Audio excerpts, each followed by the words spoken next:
Buenos días, hermanos. Bienvenidos una vez más a un culto a nuestro Dios. Y pues antes de iniciar en él de lleno, vamos a hacer una oración. Acompáñenme ahí en sus lugares, cada uno en silencio, mientras yo lo hago. Bendito Padre Celestial, Señor, te damos las gracias por un día más, Señor, por estar en tu presencia, por permitir que tú estés en medio de tu pueblo. Tu palabra dice que estando reunidos nosotros en tu nombre, ahí estás tú en medio de ellos, Señor. Gracias, Señor, por perdonar nuestros pecados, Señor. Gracias por los alimentos. Gracias por el trabajo, Señor. Gracias por la salud, Señor. En el nombre bendito de Cristo Jesús, te damos las gracias. Amén, Señor. Y bueno, vamos a enseguida entrar una alabanza que es el Salmo número 42.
Bueno, hermanos, después de haber entonado esta alabanza, ahora vamos a entonar la alabanza, el Salmo número 113.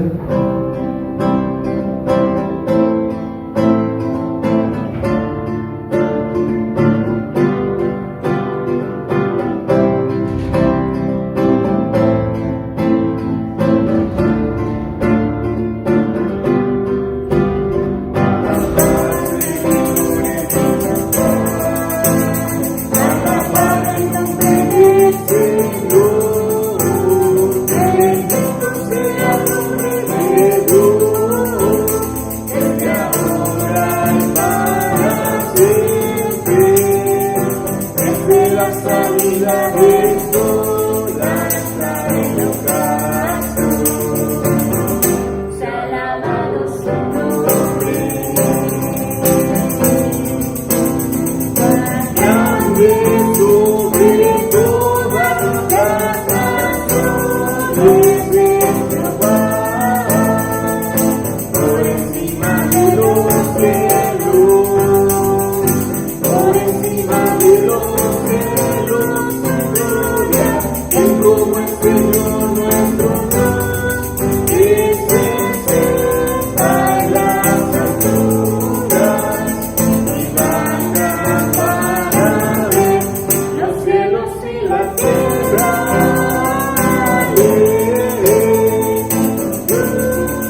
Gracias por escucharnos, por estar atentos a esta dirección de culto de esta mañana.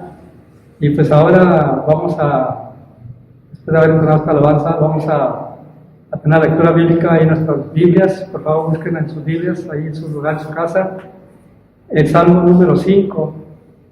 Yo lo leeré y ustedes me seguirán con sus ojos ahí en sus lugares donde estén. E iniciamos de esta manera el Salmo número 5. Escucha, oh Jehová, mis palabras, considera mi gemir, está atento a la voz de mi clamor, Rey mío y Dios mío, porque a ti oraré, oh Jehová, de mañana oirás mi voz, de mañana me presentaré delante de ti y esperaré, porque tú no eres un Dios que se complace en la maldad, el malo no habitará junto a ti, los insensatos no estarán delante de tus ojos. Aborreces a todos los que te hacen iniquidad. Destruirás a los que hablan mentira. Al hombre sanguinario y engañador abominará Jehová. Mas yo, por la abundancia de tu misericordia, entraré en tu casa. Adoraré hacia tu santo templo en tu temor. Guíame, Jehová, en tu justicia a causa de mis enemigos. Endereza delante de ti mi camino, porque en la boca de ellos no hay sinceridad. Sus entrañas son maldad, sepulcro abierto en su garganta, con su lengua hablan lisonjas. Castígalos, oh Dios, caigan por sus mismos consejos, por la multitud de sus transgresiones, échalos fuera, porque se rebelaron contra ti. Pero alegres en todos los que en ti confían. Den voces de júbilo para siempre, porque tú los defiendes. En ti se regocijen los que aman tu nombre, porque tú, oh Jehová, bendecirás al justo, como con un escudo lo rodearás de tu favor. Bueno, sí, hermanos, con esta lectura vamos a entonar la alabanza, es el Salmo número 7.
Aleluya,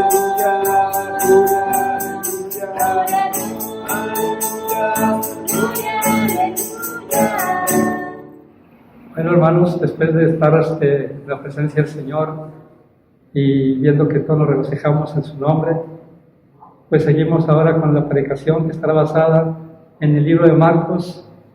Busquen ahí en sus Biblias, Marcos capítulo 10, versículos 17 al 32. Repito, la predicación estará basada en esta mañana en Marcos 10, capítulos 17 al 32.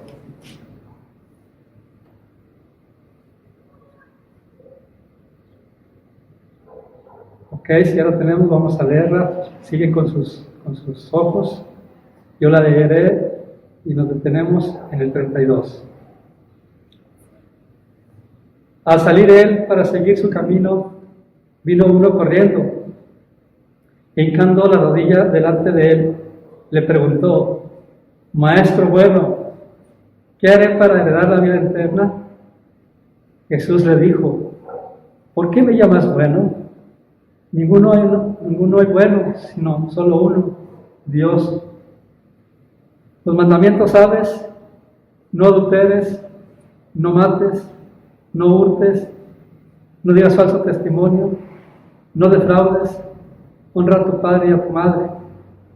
Él entonces respondiendo le dijo: Maestro, todo esto lo he guardado desde mi juventud. Entonces Jesús, mirándole, le amó y le dijo: una cosa te falta, anda, vende todo lo que tienes y dalo a los pobres, y tendrás tesoro en el cielo, y ven y sígueme, tomando tu cruz. Pero él, afligido por esta palabra, se fue triste, porque tenía muchas posesiones. Entonces Jesús, mirando alrededor, dijo a sus discípulos: cuán difícilmente entrarán en el reino de Dios los que tienen riquezas. Los discípulos se asombraron de sus palabras, pero Jesús, respondiendo, volvió a decirles: hijos, cuán difícil es entrar en el reino de Dios a los que confían en las riquezas. Más fácil es pasar un camello por el ojo de una aguja que entrar rico en el reino de Dios. Ellos se asombraban aún más, diciendo entre sí: ¿quién pues podrá ser salvo?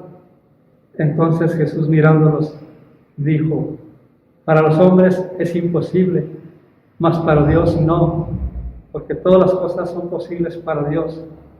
Entonces Pedro comenzó a decirle: he aquí, nosotros lo hemos dejado todo y te hemos seguido.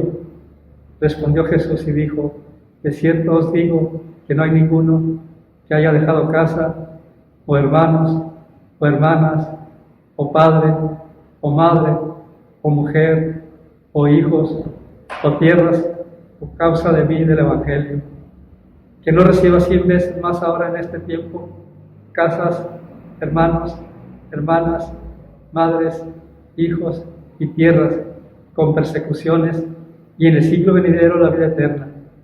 Pero muchos primeros serán postreros, y los postreros primeros. Iban por el camino subiendo a Jerusalén, y Jesús iba delante de ellos, y se asombraron y le seguían con miedo. Entonces volvieron a tomar a los 12 aparte. Les comenzó a decir las cosas que les habían de acontecer. Bueno, hermanos, hasta ahí la meditación de hoy. Vamos a pasar enseguida a escuchar a nuestro pastor, que nos trae el alimento a tu espíritu. ¿Empezamos? Ok. Mis hermanos, muy buenos días. Es un gozo poder estar aquí. Y si ustedes les dio gusto ver a nuestro hermano Carlos hace 2 semanas estar dirigiendo, estoy seguro que también es un gozo poder ver a nuestro hermano José con nosotros nuevamente, participando en estas transmisiones. Está un poquito nervioso porque, bueno, es nuevo para todos, pero gracias a Dios lo hizo muy bien. Y bueno, de verdad que es alegría poder tener personas que tienen la disposición y el amor para servir a nuestro Dios, y sobre todo la flexibilidad para adaptarse pues a lo que las circunstancias nos demanden.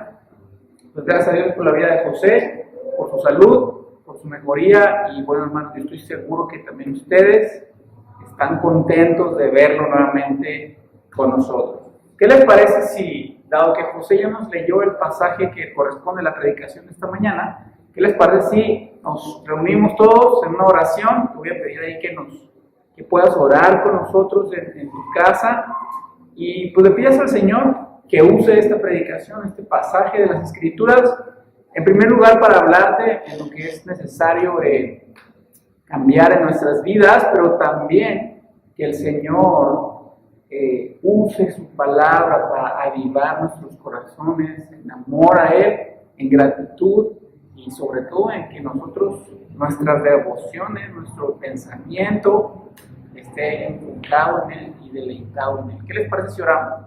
Dios, te damos gracias por tu palabra, gracias por la sabiduría y la luz que encontramos en ella, Señor, y te rogamos que por tu poder, Señor, uses esta transmisión, uses esta predicación para tocar los corazones de tu pueblo, Señor. Te pedimos por nuestra iglesia, el Divino Redentor en Francisco y Madero, que alimentes tu grey, que nos hagas crecer, Señor, y sobre todo que nos hagas extender tu reino y tu fama, Señor, a nuestros vecinos, a nuestros familiares, y también que tu reino crezca en nuestros corazones.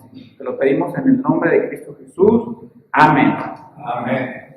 Hermanos, el sermón de esta mañana está titulado ¿Qué haré para heredar la vida eterna? Y vamos a leer por ahí Marcos, capítulo 10, los primeros 2 versículos para dar inicio a la exposición de la palabra. Dice así: al salir él para seguir su camino, vino uno corriendo e hincando la rodilla delante de él, le preguntó: Maestro bueno, ¿qué haré para heredar la vida eterna?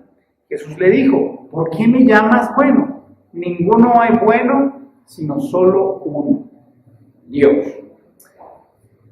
Hermanos, en primer lugar es interesante notar que Marcos ya se está acabando una escena y ahora está comenzando esta otra. Al salir él para seguir su camino, viene alguien e interrumpe esta trayectoria que va tomando Jesús camino a Jerusalén, donde va a ser crucificado, y en Marcos simplemente dice que un individuo vino corriendo a él.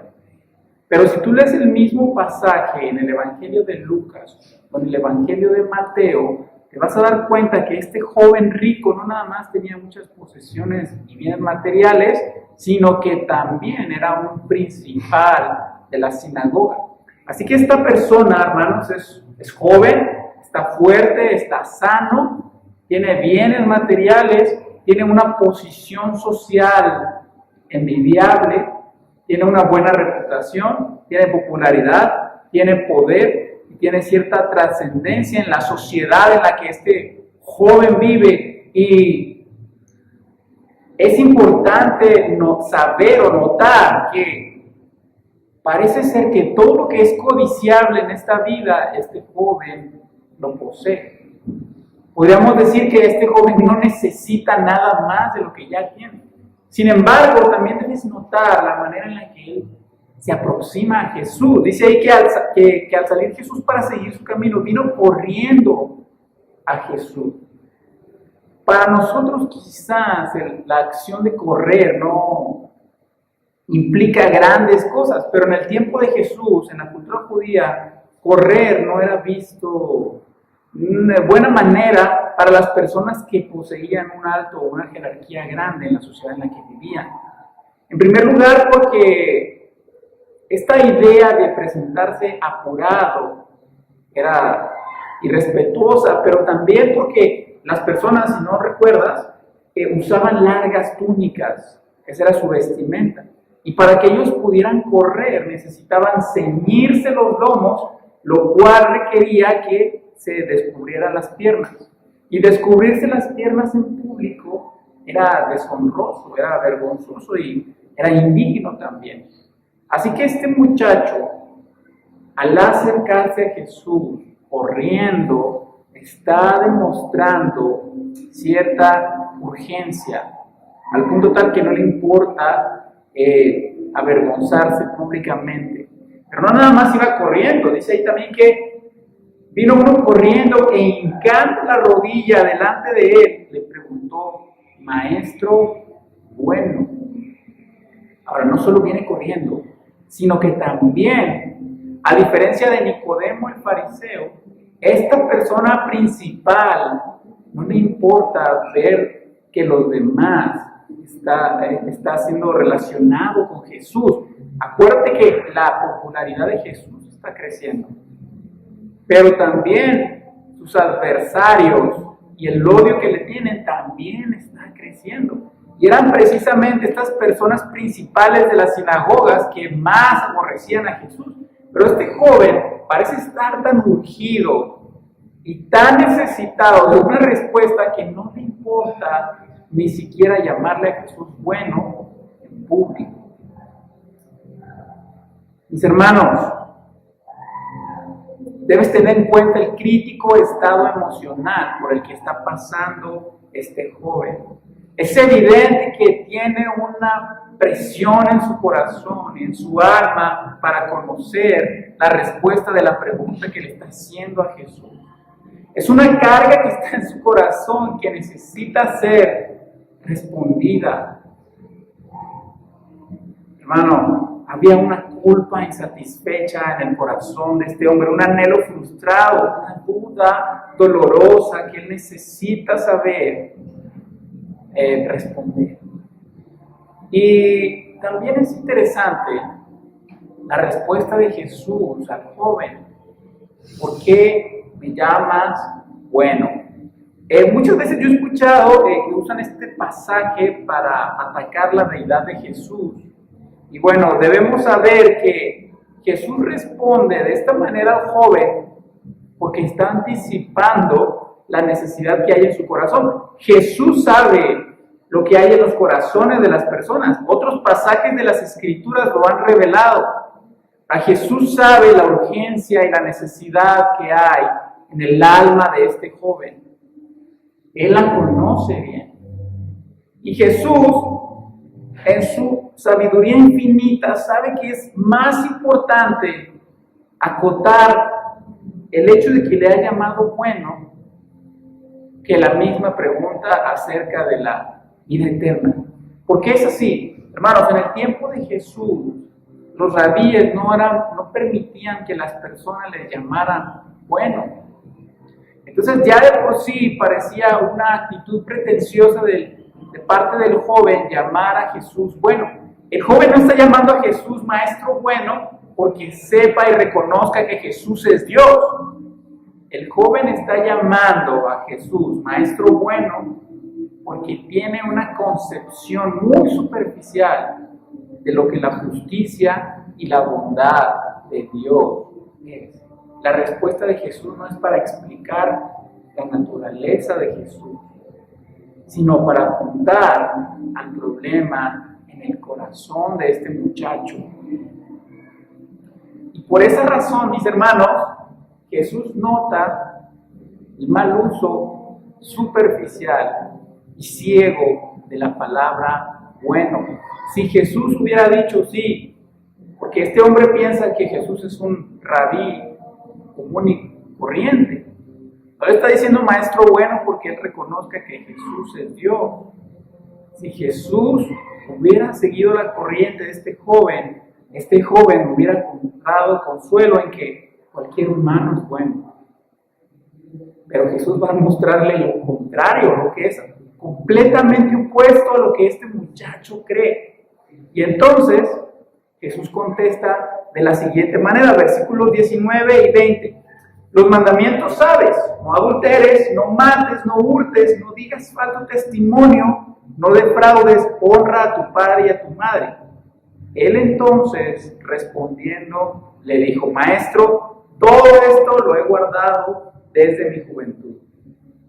Hermano, la respuesta de este joven no debe considerarse como una respuesta arrogante, sino una respuesta llena de ignorancia.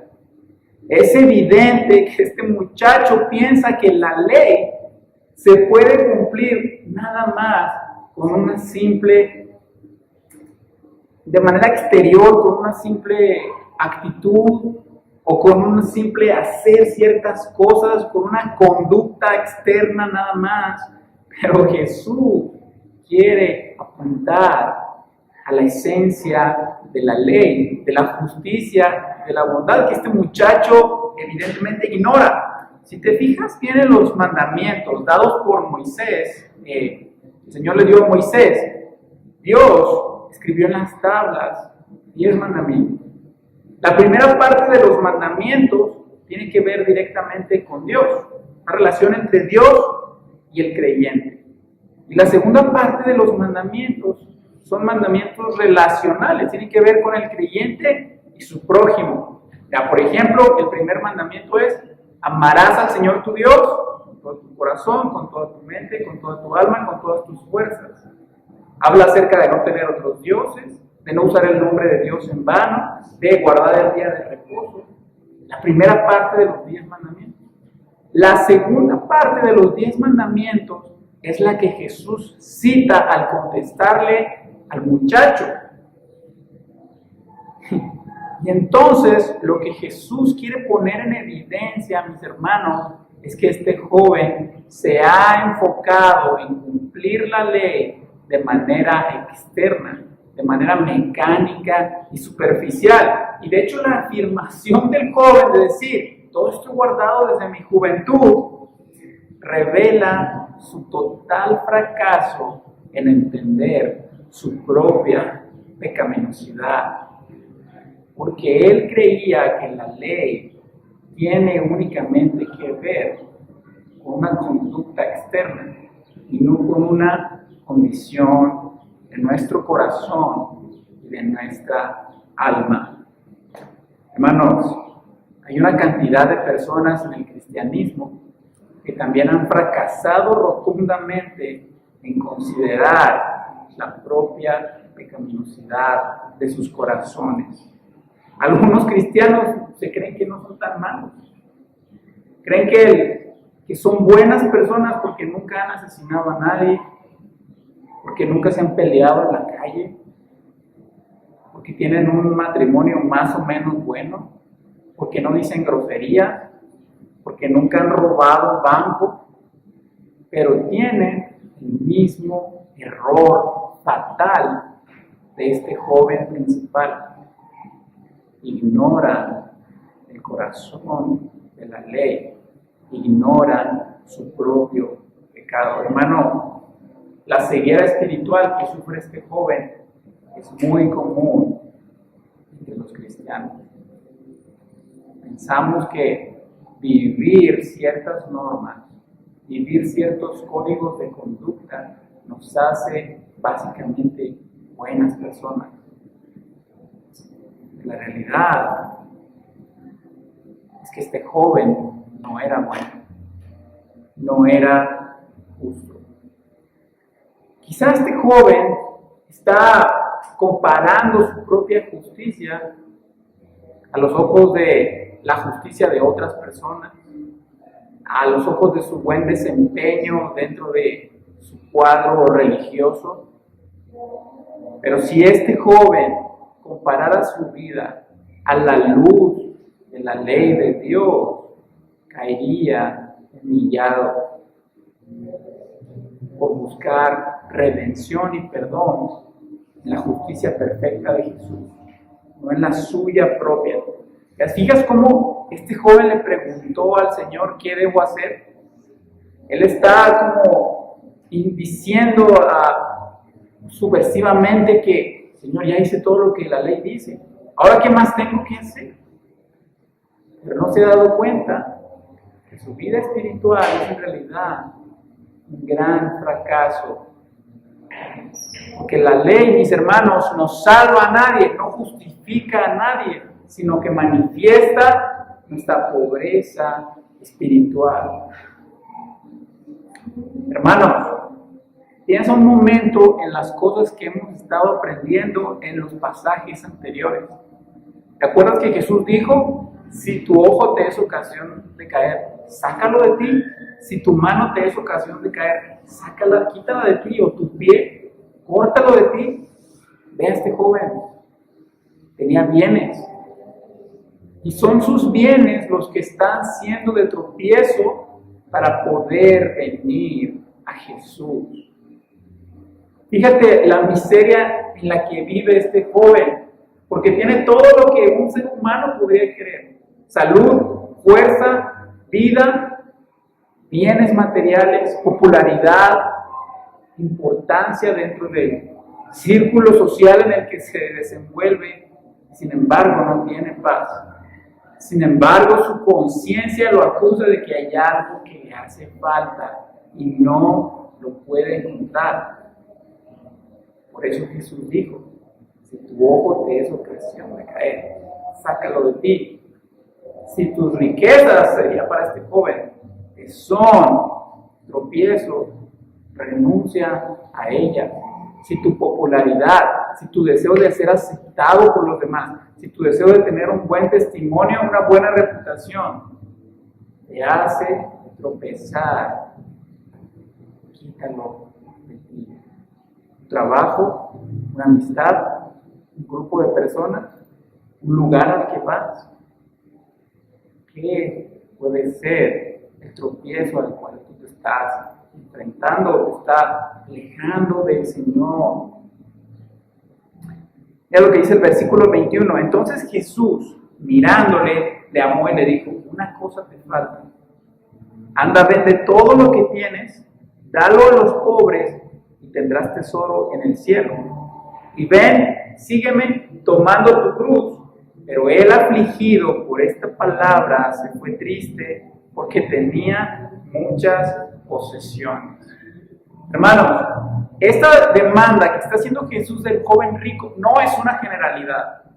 Jesús no le pide a todos que dejen todas sus posesiones para seguirle, sino que es un mandamiento específico para esta persona. Porque el punto aquí no es el dinero en sí, sino lo que está pasando en el corazón de este joven. Jesús no le pidió a todos que hiciera lo que le está pidiendo a él.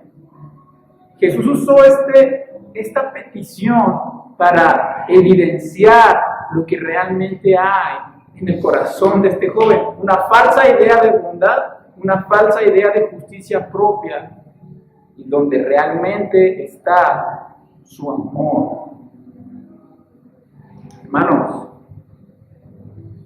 recuerda que desde el monte de la transfiguración Jesús está representando un nuevo Sinaí. Dios dio su ley por medio de Moisés para darnos directrices de cómo debemos vivir. Y este joven es el producto de esa comprensión corta de la ley.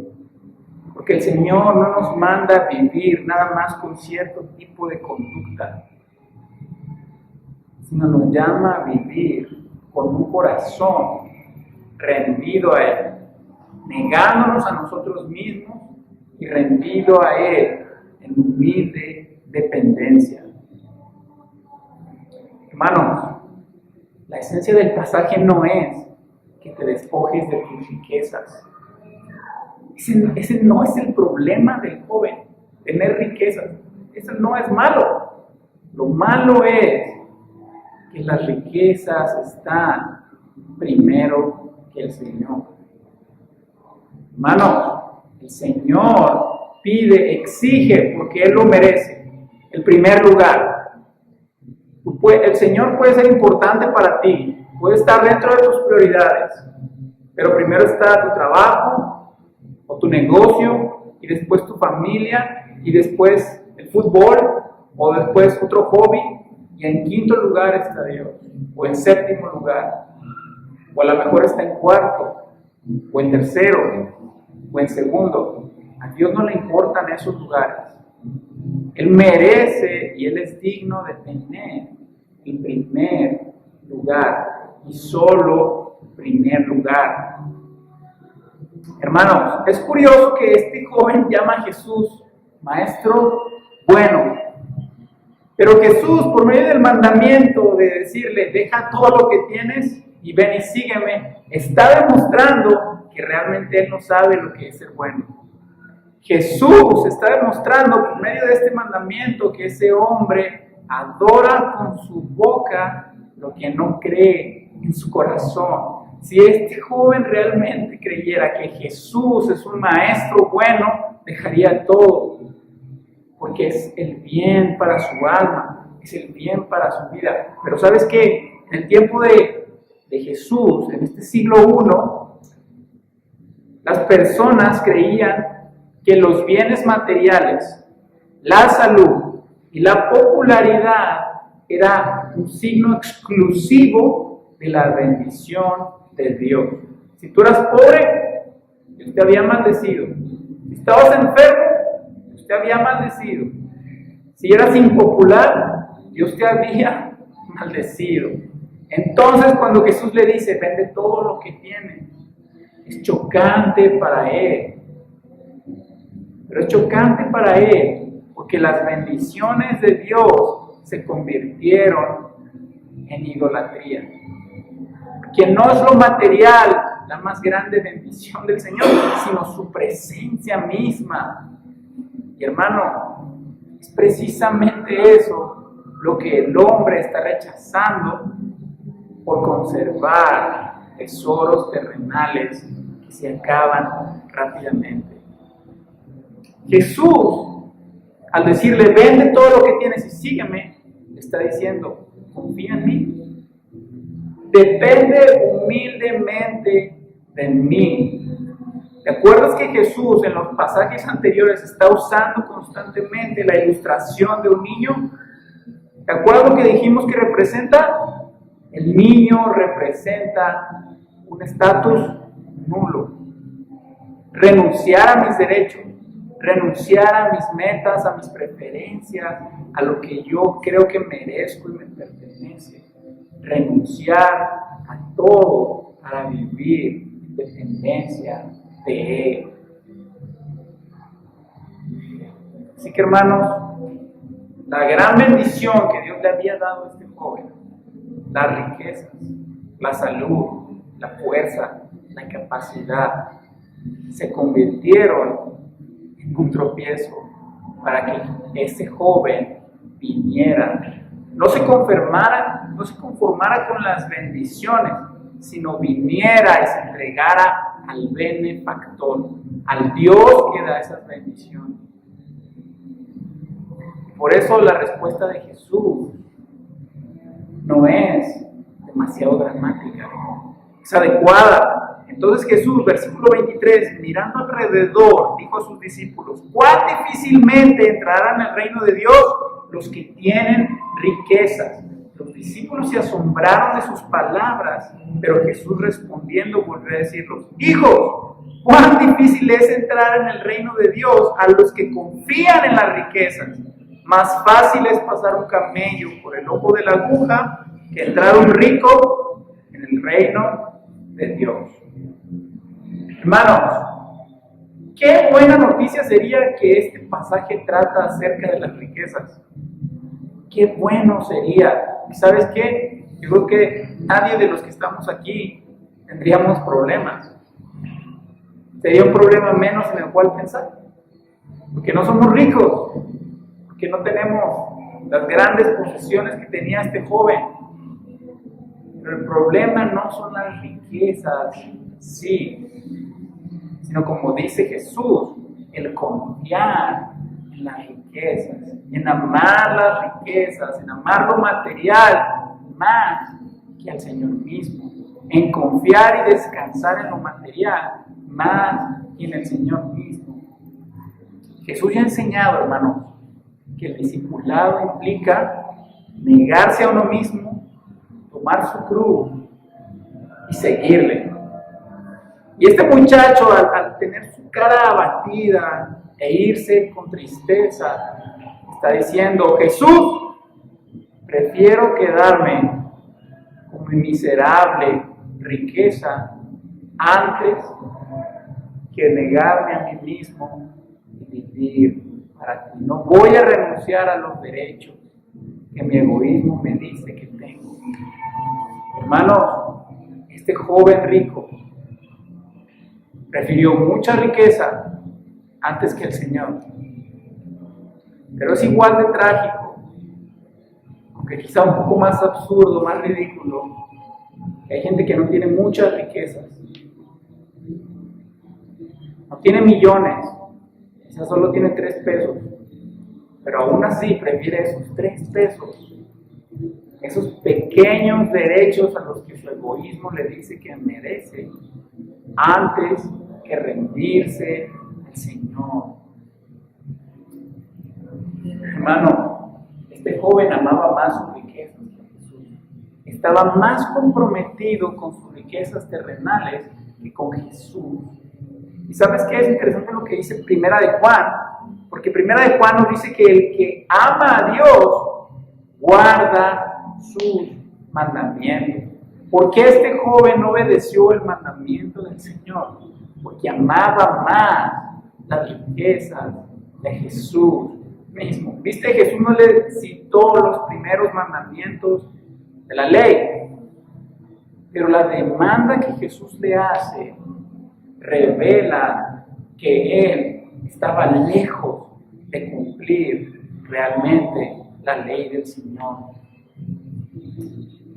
Hermanos, el que me ama guarda mis mandamientos. ¿Quién te está impidiendo a ti guardar los mandamientos del Señor? ¿Viste que el problema del joven no es la ignorancia? Ahora él conoce claritamente cuál es la voluntad de Dios para él. Y él dice, no. La desobediencia no tiene que ver con la ignorancia. Es un problema en el corazón de decir, Señor, si te voy a amar más o no te voy a amar más que esto o aquello. Y lo puedes ver en tu vida cuando piensas en la desobediencia que haces voluntariamente, a sabiendas, pero intentas suavizarlo, intentas razonarlo, intentas justificarte o excusarte, o a lo mejor lo que estás haciendo en tu trabajo deshonra a Dios, a lo mejor el negocio que tú tienes, hay cosas que estás haciendo que deshonran a Dios. La manera en la que tratas a tu esposa, a tu esposo, la manera en la que vives tu vida familiar, la manera en la que vives tu matrimonio. Quizás estás viviendo cosas que deshonran a Dios y que tú sabes que deshonran a Dios. Y puede ser que estés diciendo lo mismo que este joven, que no lo dijo con sus labios, pero lo dijo en su corazón. No voy a dejar todas mis posesiones. Prefiero renunciar a la vida eterna a renunciar a mis derechos terrenales y temporales. Hermanos, acerca del camello y el ojo de la aguja, he escuchado muchas veces interpretaciones que intentan suavizar las palabras de Jesús, ¿no? Cambiando la idea del ojo de la aguja por una puerta que existía en un muro en Jerusalén.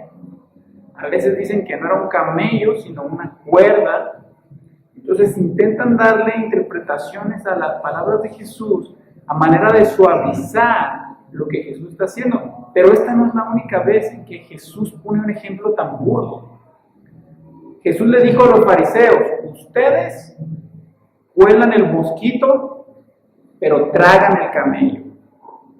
Si tú te fijas, eso no tiene sentido. ¿Quién se puede tragar un camello? Un animal, semejante animal. Peor aún, ¿quién iba a poder colar un mosquito o algo tan chiquito y dejar pasar algo tan grande? Ni siquiera cabía en una bebida. Entonces Jesús está utilizando esta ilustración tan exagerada, tan burda, tan desproporcionada, mis hermanos, para ilustrar lo ridículo que es pensar que alguien puede entrar al cielo sin amar al Señor por sobre todas las cosas. Tú ni siquiera vas a intentar pasar un camello por el ojo de una aguja. No hay manera de que eso funcione.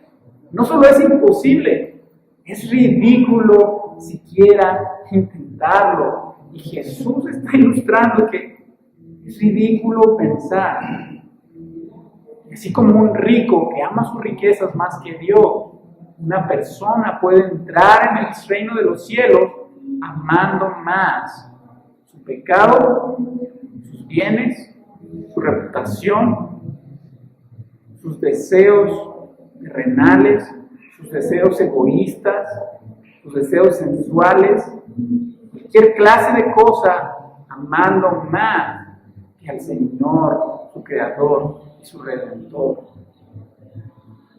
Hermanos, Jesús está poniendo una ilustración ridícula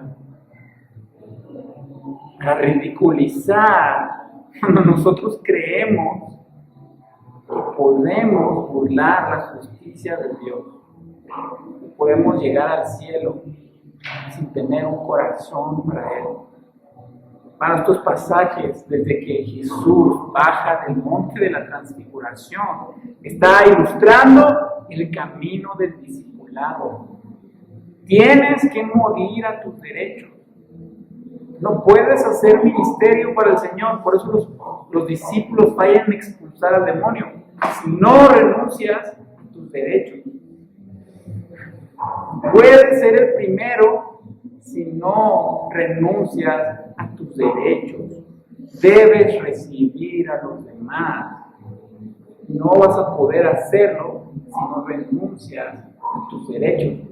Vas a ser tropiezo para los demás si no renuncias a tus derechos.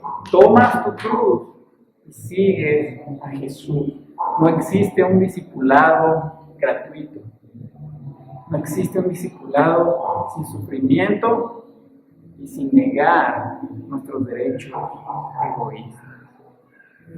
Hermanos, versículo 26 dice así: ellos se asombraban aún más, diciendo entre sí: ¿quién pues podrá ser salvo? Entonces Jesús, mirándolos, dijo: para los hombres es imposible, mas para Dios no, porque todas las cosas son posibles para Dios. Entonces Pedro, cuando comenzó a decirle: he aquí, nosotros lo hemos dejado todo y te hemos seguido, respondió Jesús y dijo: de cierto os digo, que no hay ninguno que haya dejado casa, o hermanos, o hermanas, o padre, o madre, o mujer, o hijos, o tierras, por causa de mí y del Evangelio, que no reciba 100 veces más ahora en este tiempo, casas, hermanos, hermanas, madres, hijos y tierras, con persecuciones, y en el siglo venidero la vida eterna. Pero muchos primeros serán postreros, y los postreros primeros. Hermanos, Jesús no está poniendo la salvación sobre las obras. Jesús apunta hacia dos cosas que ha estado diciendo en los evangelios, que toda la Biblia enseña. Son dos: creer y arrepentirse. Este muchacho estaba siendo llamado a arrepentirse de su amor por las riquezas y a creer que era Jesús quien lo sustentaba y no sus propios bienes. Ese llamado Dios lo hace a todas las personas: arrepentirse de su pecado y a poner su confianza en Él. Hermanos, el problema no son los bienes, no es ser rico o ser pobre. Pedro le dijo al Señor: Señor, nosotros lo hemos dejado todo. Pero si tú te pones a pensar, Pedro tenía su balsa y sus cosas para pescar. Pedro seguía teniendo una casa donde vivir. Él no dejó esas cosas, no las vendió y las dio a los pobres. Dejó esas cosas en el sentido que quitó su confianza y su corazón de aquello para seguir al Señor. No se trata de las riquezas. Piensa en Ananías y Zafira. Ellos vendieron su casa y aún así no tenían un corazón agradable delante del Señor. Hermano, la salvación no viene por medio de los méritos personales, sino la renuncia de uno mismo.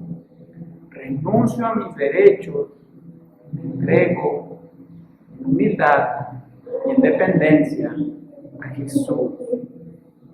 La salvación no cuesta nada, hermano, pero el discipulado que viene después después, como consecuencia de la salvación, lo cuesta todo. Piensa en la vida de este muchacho. Una vida llena de bendiciones, pero un corazón y un alma vacía de gozo. No hay gozo de la salvación del Señor, no hay paz de la comunión con el Señor, no hay una verdadera bendición eterna en la vida de este muchacho, porque no estuvo dispuesto a renunciar a sus derechos.